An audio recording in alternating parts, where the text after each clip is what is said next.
আসসালামু আলাইকুম।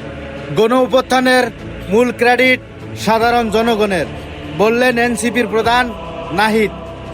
তাহলে আমি আপনাকে প্রশ্ন রাখতে চাই, যদি জনগণের হয়, আপনারা বিগত 11 মাসে জনগণের জন্য কি করেছেন?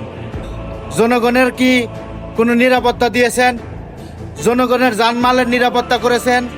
মা বোনের দর্শন ঠেকাতে পেরেছেন? যদি তাই হয়, তবে আজ কেন বাংলাদেশে দর্শনের হিজি, বাংলাদেশে কেন গণহত্যা হচ্ছে, বাংলাদেশে কেন দুর্ঘটনা হচ্ছে? সেই সাথে আওয়ামী লীগের নেতাকর্মী যারা আওয়ামী লীগকে সাপোর্ট করে, তারা সাধারণ জনগণ, তাদের উপরে কেন নির্যাতন, জেল জুলুম, হত্যা চলছে? প্রশ্নের উত্তর দিয়ে যাবেন। যদি তাই হয়, 5ই আগস্টের ছাত্র আন্দোলন শুধু ছাত্র ছিল না, সেখানে সর্বস্তরের মানুষ ছিল কোটা না মেধার দাবিতে। সেটা হয়ে গেছে রাজনৈতিক আন্দোলন। তারপরে আপনারা ক্ষমতায় এসে এখন চাপা মারছেন সাধারণ জনগণের ক্রেডিট জনগণ বুঝতে পারে। ধন্যবাদ।